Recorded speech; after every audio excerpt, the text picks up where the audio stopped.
بسم اللہ الرحمن الرحیم۔ سبکتگین نئے آقا کے سامنے سر جھکائے خاموش کھڑا تھا۔ الپستگین اس کے قریب آ کر گرج کر بولا، سر اوپر کرو، سینہ پورا کھولو، میری آنکھوں میں آنکھیں ڈال کر دیکھو، تم ترک ہو، میں بھی ترک ہوں۔ سبکتگین اس گرج سے چونک اٹھا۔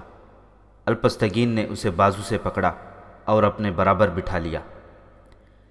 حاجی نصر نے مجھے بتایا ہے کہ تمہارے پاس علم بھی ہے، عمل بھی۔ الپستگین نے اسے کہا، انسان صرف علم سے مکمل نہیں ہوتا، نہ صرف عمل سے مکمل ہوتا ہے۔ اصل وصف عمل ہے، مگر علم کے بغیر یا کسی عالم کی رہنمائی کے بغیر عمل ناکام رہتا ہے، اور صرف علم انسان کو گوشہ تنہائی میں چھپائے رکھتا ہے۔ تم میں دونوں وصف ہیں۔ مجھ میں ایسی کوئی خوبی نہیں جس سے اتنے بڑے ملک کا حاکم متاثر ہو۔ سبکتگین نے کہا، تم میں یہی خوبی کچھ کم نہیں کہ تم ترک ہو اور تم غلام ہو۔ الپستگین نے کہا، میں بھی ترک ہوں اور میں بھی غلام تھا۔ تم پر جو گزری ہے وہ مجھ پر بھی گزر چکی ہے۔ میرا لڑکپن ویسا ہی گزرا ہے جیسا تمہارا گزرا ہے۔ تم مسلمان ماں باپ کے گھر میں پیدا ہوئے ہو، میرے ماں باپ مسلمان نہیں تھے، میں غلامی میں مسلمان ہوا۔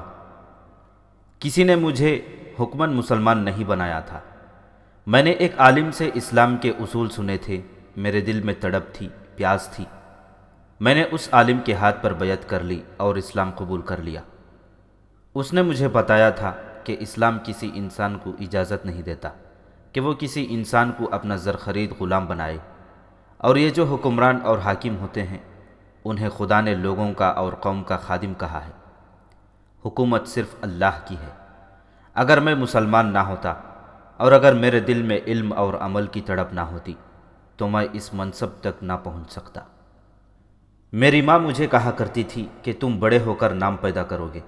سبکتگین نے کہا، وہ کہتی تھی کہ تم حق کی تلوار سے باطل کو کاٹو گے۔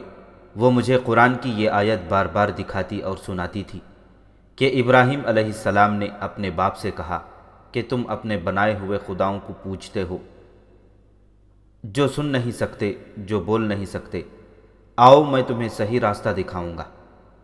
ماں مجھے کہا کرتی تھی کہ تم ان لوگوں کو جو ان خداؤں کو پوجتے ہیں، جو نہ سن سکتے ہیں نہ بول سکتے ہیں، اس معبود کی راہ دکھاؤ جس کے سوا کوئی اور معبود نہیں، اور محمد صلی اللہ علیہ وسلم اس کے بندے اور رسول ہیں۔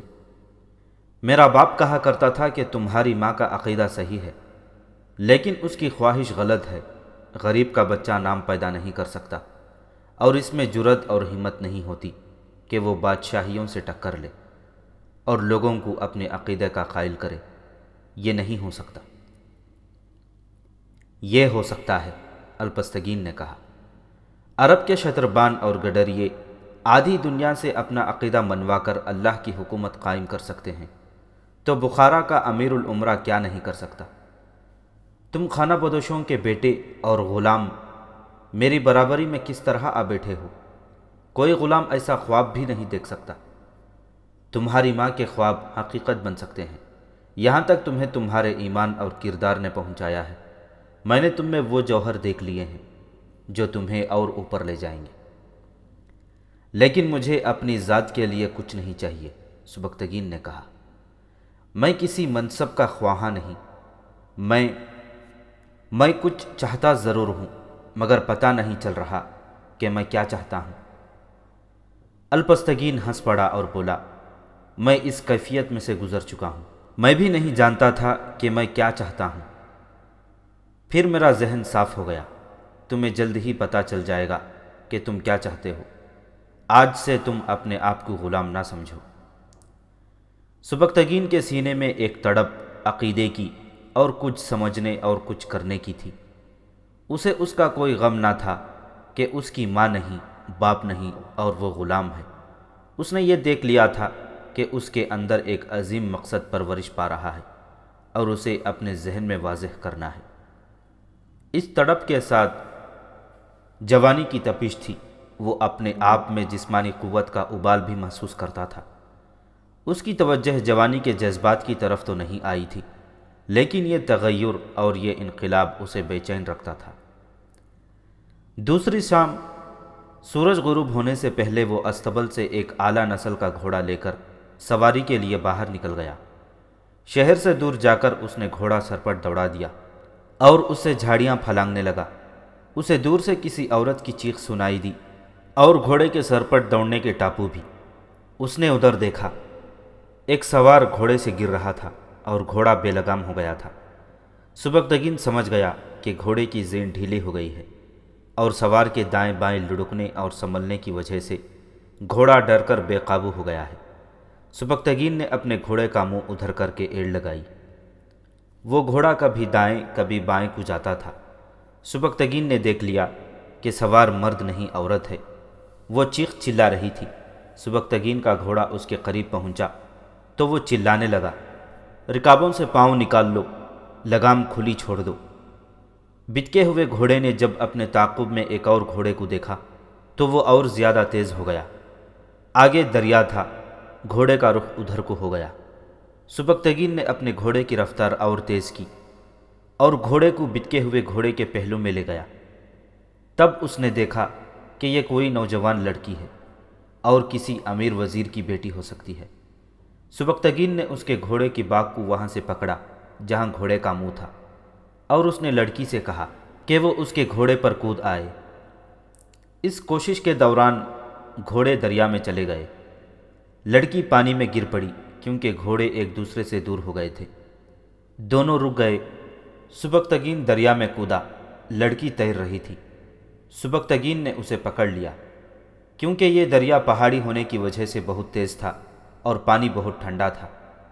وہ لڑکی کو اپنے اوپر ڈال کر باہر نکل آیا، پھر دونوں گھوڑوں کو پانی سے نکالا۔ لڑکی کو ڈرا ہوا ہونا چاہیے تھا لیکن وہ ہنس رہی تھی۔ تم احمق ہو یا دلیا ہو، سبکتگین نے کہا، تمہاری موت یقینی تھی۔ میں اس باپ کی بیٹی ہوں جو احمق نہیں دلیر ہے، لڑکی نے جواب دیا۔ میں بخارا کے حاکم الپستگین کی بیٹی ہوں۔ تم میرے ساتھ چلو، انعام دلاؤں گی۔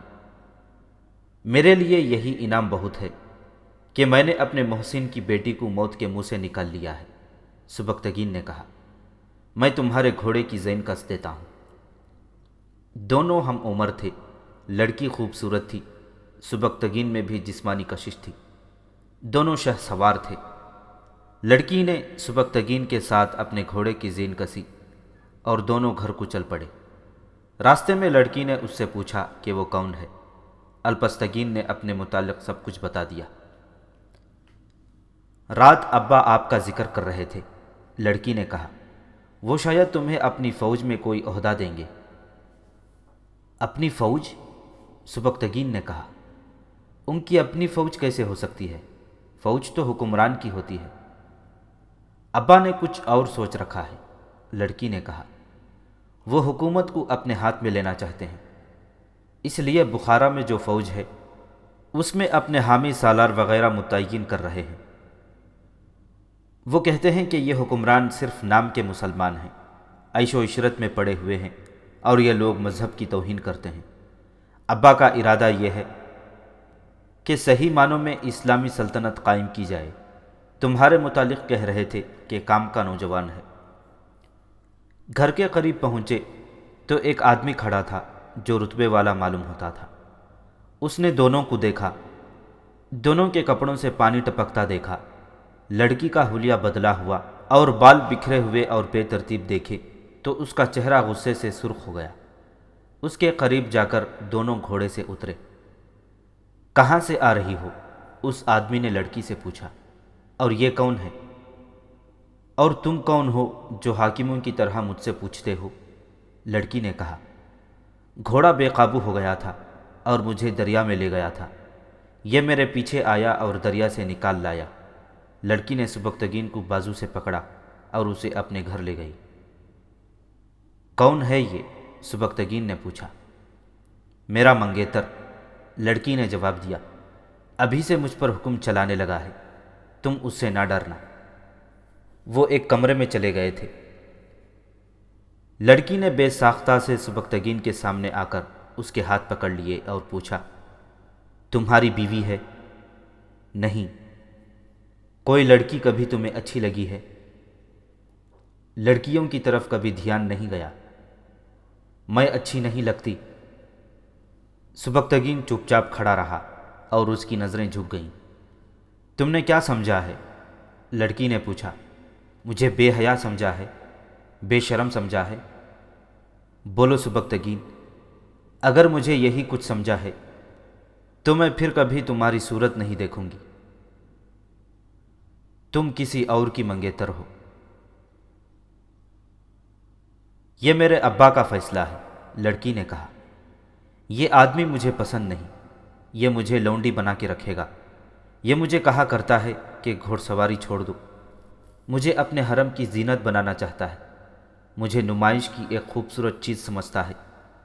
مجھے ایسا مرد چاہیے جس نے تمہاری طرح لڑکیوں کی طرف کبھی دھیان نہ دیا ہو، اور جو میرے ساتھ گھوڑا دوڑائے، میرے ساتھ دریا میں کود جائے۔ میں حرموں کے بادشاہوں کو بتانا چاہتی ہوں کہ اسلام کا زوال اس روز شروع ہوا تھا جس روز تم نے عورت کو سنگھار اور زیبائش کی زنجیروں میں باندھ دیا تھا۔ تم عورت کو اپنے سفلی جذبات کی تسکین کا ذریعہ بنا کر خوار ہوئے۔ اپنے اوپر شراب کا نشہ طاری کر کے تم ذلت کو عظمت سمجھ رہے ہو۔ عورت ایک طاقت ہے، مگر تم نے عورت کو اپنی کمزوری بنا رکھا ہے۔ سبکتگین، حرم کی عورتوں کے بطن سے جو بچے پیدا ہوتے ہیں وہ عظمت اسلام کے پاسبان نہیں ہوتے، ہو سکتے ہی نہیں۔ میں اس بچے کو جنم دوں گی جو اسلام کو دور دور تک پھیلائے گا، مگر مبلغ اور عالم بن کر نہیں، مجاہد اور تیغزن بن کر۔ میری ماں بھی ایسے ہی خواب دیکھا کرتی تھی، سبکتگین نے کہا، مگر اس کا بیٹا غلاموں کی منڈی میں نیلام ہوا۔ اسلام کے پاسبان تم جیسے غلام ہوں گے، میرے باپ جیسے غلام ہوں گے، لڑکی نے کہا۔ میرے ابا نے تمہیں بتایا نہیں کہ وہ بھی غلاموں کی منڈی میں نیلام ہوئے تھے؟ آج ان کا رتبہ اور منصب دیکھ لو، ان کے ارادے اور ان کا عقیدہ دیکھ لو۔ تمہیں کس نے بتایا ہے کہ تم جس عظیم بچے کے جنم کے خواب دیکھ رہی ہو وہ بچہ میرا ہوگا؟ سبکتگین نے کہا۔ یہ جوانی کا جوش ہے، شباب کا خمار ہے، یہ میرے دل کی آواز ہے، لڑکی نے جوشیلی سی جھنجھلاہٹ سے کہا۔ یہ میری روح کی آواز ہے۔ اپنے دل کو اتنا مردہ نہ کرو سبکتگین۔ اگر تم میری محبت کو جسمانی یا محض جذباتی سمجھتے ہو تو یہی سمجھو، لیکن میری محبت کو ٹھکرا نہ دینا۔ میں اس شخص کے ساتھ شادی نہیں کروں گی۔ سبکتگین وہاں سے نکلا تو وہ اپنے اندر عجیب سی ہلچل محسوس کر رہا تھا۔ ایک تو اس کا علم ادھورا تھا جو اسے پریشان رکھتا تھا۔ اس کے دل میں ایک عزم اور ایک مقصد تھا جو ابھی پوری طرح واضح نہیں ہوا تھا۔ اب اس لڑکی نے اس کے ایسے جذبات کو بیدار اور مشتعل کر دیا جن کے متعلق اسے علم ہی نہیں تھا کہ اس میں موجود ہیں۔ اس پر خمار سا طاری ہو گیا تھا۔ اسے صرف اپنی ماں کے جسم کا لمس یاد تھا جس کے ساتھ لگ کر وہ سکون کی نیند سویا کرتا تھا۔ نیند نہ آتی تو سکون ایسا ملتا جو اس کی روح میں اتر جاتا تھا۔ دوسرا جسم اس لڑکی کا تھا جسے اس نے دریا سے نکالتے اپنے بازوؤں میں لیا اور اپنے ساتھ لگایا تھا۔ اس وقت اس نے کچھ بھی محسوس نہیں کیا تھا سوائے اس کے کہ اس لڑکی کو بچانا اس کا فرض ہے۔ اب لڑکی نے اس کے ساتھ جو باتیں کی ان سے اس کی ذات میں بھونچال جیسے جھٹکے آنے لگے۔ یہی وجہ ہے کہ دولت والوں نے حرم آباد کر رکھے ہیں، اس نے سوچا۔ عورت ایک قرار ہے، سکون کا سر چشمہ ہے، ایک خمار ہے۔ انسان تھوڑے سے مطمئن نہیں ہوتا، وہ دوسری عورت لاتا ہے، تیسری اور چوتھی لانے کے لیے ناجائز طریقوں سے دولت کماتا ہے، بادشاہوں کا خوشامدی بنتا اور انعام پاتا ہے۔ پھر بھی تسکین نہیں ہوتی تو انعام نیلام کر دیتا ہے، اپنے مذہب اور قوم کے دشمن کے آگے بھی جا سجدے کرتا ہے اور زر و جواہرات سے جھولیاں بھرتا ہے۔ یہ تباہی عورت سے شروع ہوتی ہے اور شراب تک پہنچ جاتی ہے۔ کیا میں بھی اسی راہ پر چل پڑوں گا؟ عورت زیبائش کی چیز نہیں۔ اسے الپستگین کی بیٹی کے الفاظ یاد آنے لگے۔ عورت بہت بڑی طاقت ہے جسے ان لوگوں نے اپنی بہت بڑی کمزوری بنا لیا ہے۔ سبکتگین کو اپنی ماں اور اس کی باتیں یاد آنے لگیں اور اس کے اندر وہ قوت بیدار ہونے لگی جو ماں نے پیدا کی تھی، ایک ایسی عورت کی پیدا کی ہوئی قوت جو بہت خوبصورت تھی۔ اسے سوداگروں نے سونے کے درہم و دینار پیش کیے تھے، مگر اس نے بھی الپستگین کی بیٹی کی طرح سوچا تھا کہ وہ زیبائش کی چیز نہیں۔ اسے اس بچے کو جنم دینا ہے جو ابراہیم علیہ السلام کی طرح اپنے باپ سے اور اپنے قبیلے سے کہے گا کہ تم ان بتوں کو پوجا کرتے ہو جو سن سکتے ہیں نہ بول سکتے ہیں۔ یہ لڑکی بھی یہی کہتی ہے۔ کیا ہر عورت ایسی ہی خوش فہمیوں اور وہموں میں مبتلا ہوتی ہے؟ نوشیروان عادل کو ایک عورت نے ہی جنم دیا تھا۔ سبکتگین کے اندر سے یہ آواز اٹھی۔ یہ آواز اس کے استاد کی تھی جو چھوٹی سی مسجد کا امام تھا۔ اس میں اس کی ماں اور اس کے باپ کی آوازیں بھی شامل تھیں۔ یہ اس کے بچپن کی آوازیں تھیں۔ یہ تعلیم و تربیت کی آوازیں تھیں۔ عورت کو تفریح اور عیاشی کا ذریعہ بنا لو تو طارق بن زیاد، محمد بن قاسم اور نوشیروان پیدا نہیں ہوا کرتے۔ وہ سر جھکائے ہوئے انہی خیالوں میں گم چلا جا رہا تھا۔ اس نے اپنے گھوڑے کی باگ پکڑ رکھی تھی اور گھوڑے کے آگے آگے پیدل جا رہا تھا۔ لڑکی اس کے دل پر غالب آتی چلی جا رہی تھی۔ وہ محسوس کر رہا تھا کہ لڑکی بہت اچھی ہے اور وہ اسے پھر ملے گا، ضرور ملے گا۔ اوئے ٹھہرو! علم و عشق کی جھیل میں کسی کی بھاری آواز کا پتھر آ گرا۔ اس نے رک کر دیکھا۔ لڑکی کا منگیتر بڑی تیزی سے آ رہا تھا۔ سبکتگین کے پاس آ کر رک گیا۔ حاجی نصر کے بیچے ہوئے غلام کی آئندہ یہ جرت نہ ہو کہ شہزادیوں کے گھروں میں جا گھسے۔ اس شخص نے کہا، تم ہمارے غلام ہو۔ اگر تم نے جا کر بخارا کی بیٹی کو گھوڑوں سے گرنے سے بچایا اور اسے دریا سے نکالا ہے تو یہ تمہارا فرض تھا۔ اس کا تمہیں انعام نہیں مل سکتا۔ اگر تم اسے نہ بچا سکتے تو ہم تمہیں قید خانے میں ڈال کر بھوکا مار دیتے۔ میں آزاد ہوں، سبکتگین نے بردباری سے کہا، اور تم غلام ہو۔ کیا بکتے ہو؟ اس نے غصے سے کہا۔ بھاگو یہاں سے، آئندہ استبل سے بغیر اجازت گھوڑا نہ کھولنا۔ تم اپنے دل کے غلام ہو۔ میں تمہارا سر تن سے جدا کر دوں گا۔ سبکتگین کو غلام سمجھتے ہوئے لڑکی کے منگیتر نے جو جوانی کی عمر سے کچھ آگے چلا گیا تھا تلوار نکال لی۔ سبکتگین کے کمر بند میں لمبا خنجر تھا۔ اس نے گھوڑے کی باگ چھوڑ کر خنجر نکال لیا اور بولا، 1.5 ہاتھ لمبی تلوار کو 1.5 بالشت لمبا خنجر میرے قدموں میں نہ گرا دے تو تمہارے آگے جھک جاؤں گا۔ بڑے شوق سے میرا سر تن سے جدا کر دینا، مگر اس سے پہلے اپنی منگیتر سے پوچھ آؤ کہ وہ تمہیں قبول بھی کرتی ہے یا نہیں۔ اس آدمی نے سبکتگین کے تیور دیکھے، ذرا سی دیر کھڑا رہا اور غصے میں تلوار نیام میں ڈال کر بہت تیزی سے چلا گیا۔ سبکتگین نے خنجر کمر بند میں ڈالا اور گھوڑے پر سوار ہو کر استبل کی طرف چلا گیا۔ شام گہری ہو چکی تھی۔ اپنے کمرے میں پہنچا ہی تھا کہ الپستگین کی طرف سے بلاوا آ گیا۔ وہ انہی کپڑوں میں جو ابھی خشک نہیں ہوئے تھے چلا گیا۔ ابو اسحاق سے تمہارا کیا جھگڑا ہوا ہے؟ الپستگین نے پوچھا۔ سبکتگین نے سارا واقعہ سنا دیا اور یہ بھی بتایا کہ اس کی بیٹی نے اسے کیا کہا ہے۔ الپستگین کو یہ صاف گوئی پسند آئی۔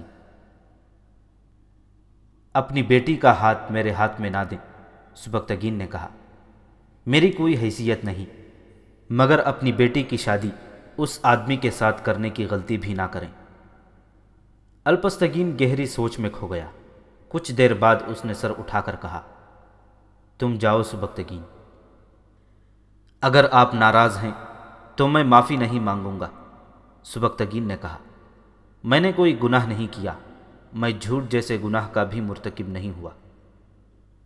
الپستگین نے مسکرا کر اشارہ کیا کہ چلے جاؤ۔ دوسری شام الپستگین کی بیٹی، کسی تاریخ میں اس کا نام نہیں ملتا، حسب معمول گھوڑ سواری کے لیے نکل گئی۔ سبکتگین بھی استبل سے گھوڑا لے کر دریا کی طرف نکل گیا۔ 2 گھوڑے دور دور تھے، مختلف سمتوں کو جا رہے تھے۔ مگر دور دریا کے کنارے جا کر ان کے رخ ایک دوسرے کی طرف ہو گئے۔ پھر وہ اکٹھے ہو گئے، رک گئے، سوار اترے اور دریا کے کنارے بیٹھ گئے۔ وہ مجھے ملا تھا۔ لڑکی نے اپنے منگیتر کے متعلق بتایا۔ بہت غصے میں تھا۔ کہنے لگا، میں فوج کا کمانڈر ہوں اور تم ایک غلام سے کہتی ہو کہ تم نے مجھے قبول نہیں کیا۔ میں نے اسے صاف بتا دیا ہے کہ میں نے اپنے باپ کے حکم کا احترام کرتے ہوئے اسے قبول کیا ہے۔ اس نے کچھ دھمکیاں دی، پھر منت سماجت کرنے لگا۔ میں نے اسے ٹالنے کے لیے کہا کہ میرے ابا سے بات کرو۔ رات ابا نے مجھے الگ بٹھا کر کہا کہ سبکتگین نے مجھے ساری بات بتا دی ہے۔ انہوں نے تمہاری صاف گوئی اور بے باکی کی بہت تعریف کی۔ میں نے انہیں بتا دیا کہ یہ منگیتر مجھے پسند نہیں، یہ اوچھا آدمی ہے۔ معلوم ہوا ہے کہ آج دن کو کسی وقت اس کی اور ابا کی باتیں ہوئی تھیں۔ سبکتگین اس لڑکی کو بہت غور سے دیکھ رہا تھا، جو اسی جیسی جوان تھی، کل سے زیادہ خوبصورت لگ رہی تھی۔ اس کے چہرے کے ایک ایک نقش کو وہ دیکھ رہا تھا۔ لڑکی نے اس کا ایک ہاتھ اپنے ہاتھ میں لے لیا تھا۔ وہ اس کے اتنے قریب ہو گئی کہ اس کے جسم کی تپش بھی وہ محسوس کرنے لگا۔ پھر اس نے اس کی سانسوں کی بھی تپش محسوس کی۔ اس کا اپنا دل اتنی زور سے دھڑک رہا تھا کہ اسے اس کی آواز سنائی دے رہی تھی۔ میری ماں تمہاری طرح خوبصورت تھی، سبکتگین نے کہا۔ تمہارا بیٹا بھی یہی کہا کرے گا، لڑکی نے کہا اور ہنس پڑی۔ سورج دریا کے دوسرے کنارے کی چٹان کی اوٹ میں چھپ گیا۔ پھر شام گہری ہونے لگی اور دریا کے اس کنارے بیٹھے ہوئے دو سائے ایک سایہ بن گئے۔ دریا کی لہروں کا جل ترنگ اور زیادہ پرسوز ہو گیا۔ ایک مہینہ گزر گیا۔ سبکتگین الپستگین کے دل میں اتنا اتر گیا تھا کہ اس کا معتمد خاص اور مشیر بن گیا۔ الپستگین نے اسے اپنا ایک منصوبہ ان الفاظ میں بتا دیا تھا۔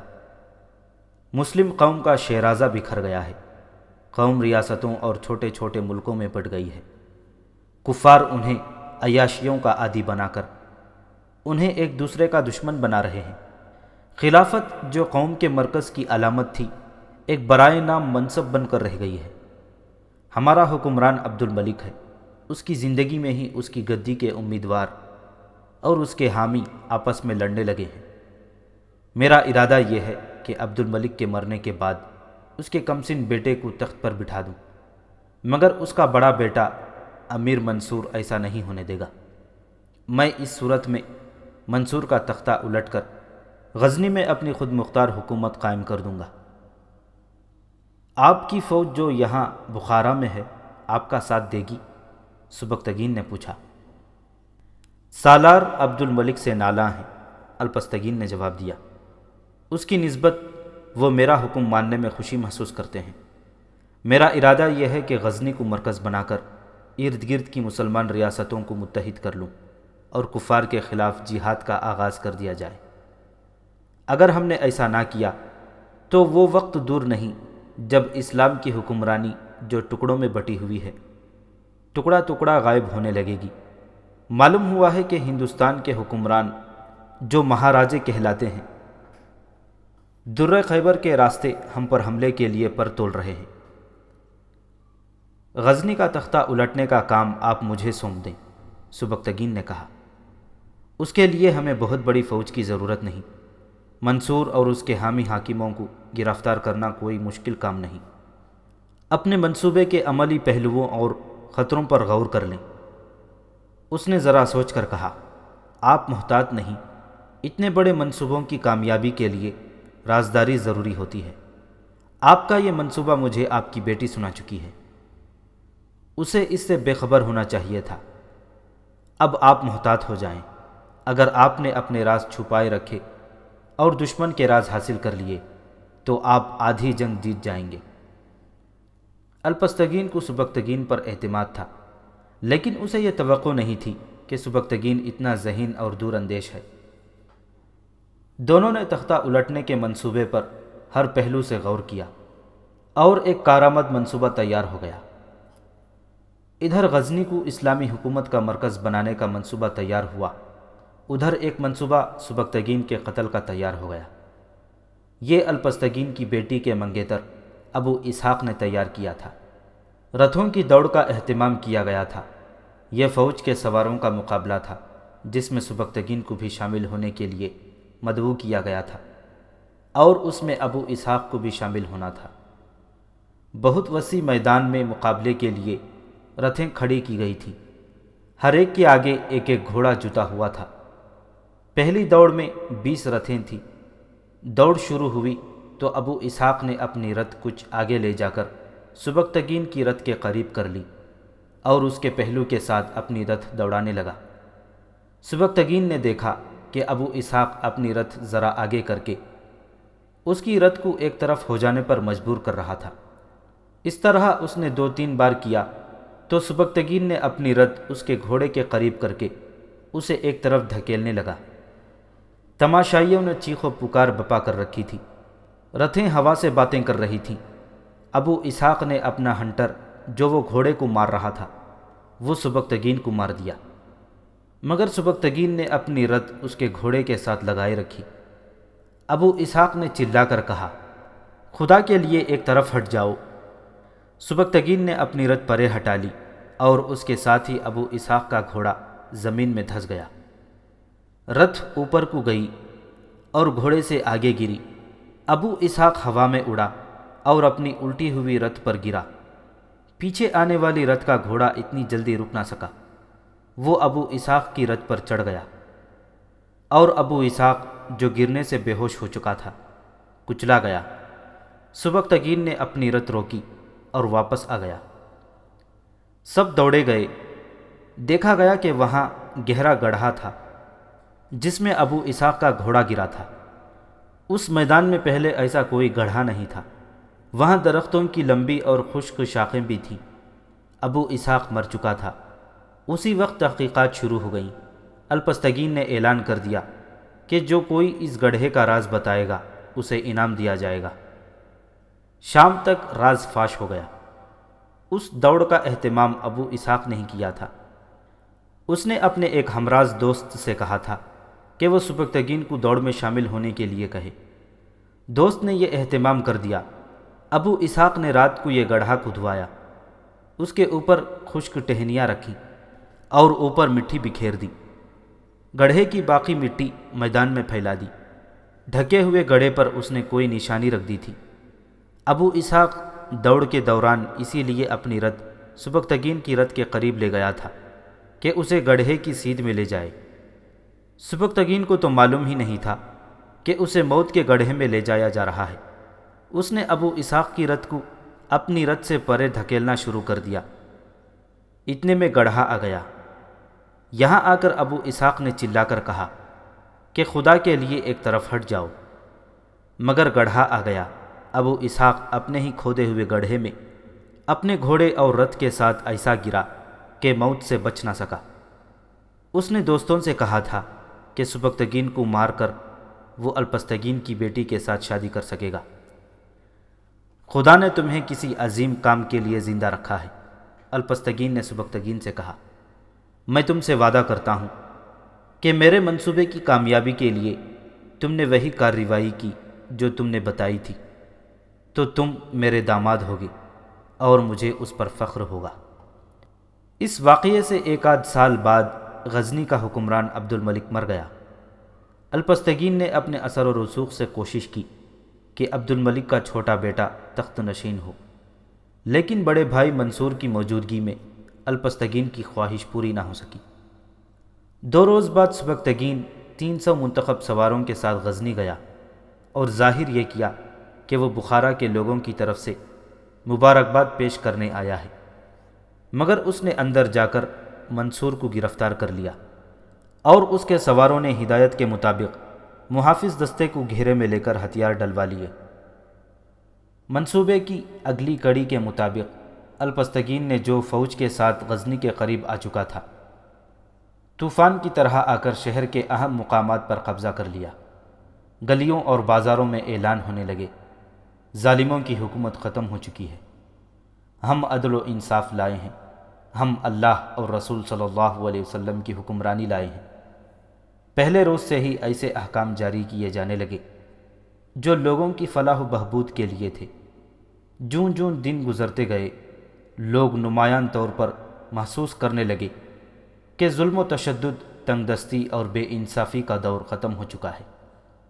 انہوں نے دل و جان سے نئی حکومت کو قبول کر لیا۔ الپستگین کی حکومت 962 عیسوی 451 ہجری میں قائم ہوئی تھی۔ اس نے سبکتگین کو امیر الامراء بنا دیا اور اپنی بیٹی کی شادی اس کے ساتھ کر دی، مگر اگلے ہی سال 963 عیسوی میں الپستگین مر گیا۔ اس کے بیٹے اسحاق نے باپ کی گدی سنبھال لی، مگر خوشامدیوں اور چاپلوس قسم کے مشیروں کے گھیرے میں آ گیا۔ وہ اس سے اپنے مطلب اور مفاد کے احکام صادر کرنے لگے جو اس کے باپ کے احکام کے الٹ تھے۔ لوگ ایک بار پھر پریشان ہونے لگے۔ امیر سبکتگین نے ایک بار پھر دانش مندی اور جرأت کا مظاہرہ کیا، اور ایک صبح لوگوں نے یہ خبر سن کر سکون محسوس کیا کہ ان کے حاکم اسحاق کو قید خانے میں ڈال دیا گیا ہے اور ان کا نیا سلطان سبکتگین ہے۔ یہ ایک لمبی داستان ہے کہ سبکتگین نے کس طرح اسحاق کو معزول کیا اور کس طرح قوم کی کایا پلٹ دی۔ اس نے فوج اور لوگوں کے دل جیت کر کچھ اور علاقے اپنی سلطنت میں شامل کر لیے اور سب سے پہلے ہندوستان کی طرف توجہ دی۔ اس نے ایک رات خواب دیکھا کہ اس کے محل کے ایک کمرے میں ایک درخت پیدا ہوا جو بڑھتا گیا، چھت پھاڑ کر اوپر چلا گیا اور اتنا زیادہ پھیلا کہ آدھی دنیا پر سایہ کر لیا۔ اس خواب نے سبکتگین کو پریشان کر دیا۔ اس نے خواب اپنی بیوی کو سنایا، وہ چپ رہی۔ اس کے فوراً بعد اس کے گھر بیٹا پیدا ہوا۔ اس سے یہ پریشانی اپنے آپ ہی دور ہو گئی۔ اس کی بیوی نے اسے کہا، آپ کے خواب کی تعبیر آپ کے سامنے آ گئی ہے۔ میں نے اس بچے کو جنم دیا ہے جو باطل شکن ہوگا۔ آج محرم کی 10ویں ہے، اس اشارے کو سمجھیں۔ سبکتگین نے بچے کا نام محمود رکھا۔ بچہ خوبصورت نہیں تھا، اس کا رنگ گہرا سانولا تھا، مگر سبکتگین نے اسے اپنی توجہ کا مرکز بنا لیا۔ بچپن میں ہی اسے قرآن حفظ کرانا شروع کر دیا۔ اس کے لیے خاص اتالیق رکھے جنہوں نے محمود کو علم بھی دیا اور جنگی تربیت بھی۔ وہ 15 سال کا ہوا تو باپ اسے راجہ جے پال کے خلاف جنگ میں لے گیا۔ اسے ہندوؤں کے خلاف لڑا کر کہا، تم بت شکن بنو گے، اور یوں نوشیروان عادل کی نسل سے ایک بت شکن پیدا ہوا۔